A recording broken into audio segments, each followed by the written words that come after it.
السلام عليكم شباب، معكم باسل جيمر. طبعا اليوم جبت لكم فيديو جديد عن لعبة هورايزون زيرو داون. طبعا اليوم راح نشوف المهمة اللي عنا. في عنا go to grave horde. طبعا لعبة طبعا راح نشوف المهمة وراح نروح لعندها. المهمة شوي بعيدة، مو شوي، كتير بعيدة. طبعا راح احاول اعمل فيديو قصير ونختصر. طبعا لعبة هورايزون زيرو داون لعبة من نوع الاكشن والمغامرات. طبعا فيها تعدد ادوار. فتنا مكان غلط، ما في مشكلة. بالغلط ما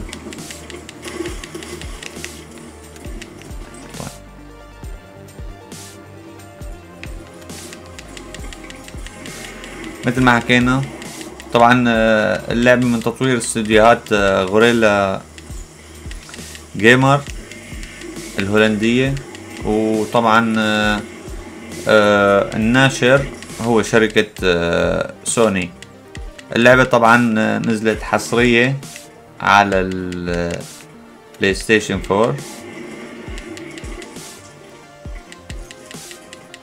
طبعا تاريخ الإصدار كان ب 28 فبراير 2017.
طبعا كان في لغز وللأسف ما لحقت اصوره. اللغز كان انه بدك توصل الطاقة للباب هون. اللغز طبعا بسيط جدا، تنزل لهون لتحت، بتشوف عندك هنيك 4 اشياء بدك تعملهم. طبعا كل ما عليك انه تطلع على البورد هون وتشوف الاتجاهات. طبعا هون في موجود اتجاهات، بيكون فوق تحت يمين يسار على سبيل المثال. نفس الشي موجود تحت 1 2، وفي عندك 1 ثالث هنيك. الثالث طبعا شوي بيختلف عنهم، هو المفروض تسمع على الراديو، في هون راديو وبيقول لك الاتجاهات.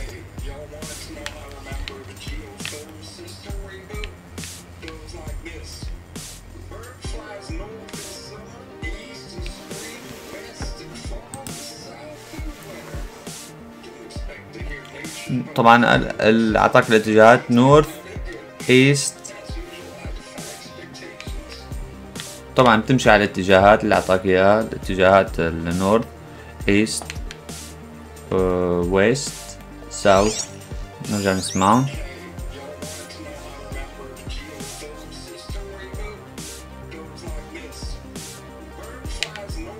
نورث ايست ويست ساوث، شمال شرق غرب جنوب. طبعا بتجي لهون وبتعمل لهم تفعيل، تمام، وبيكون هيك اللغز انحل ووصلت الطاقة للباب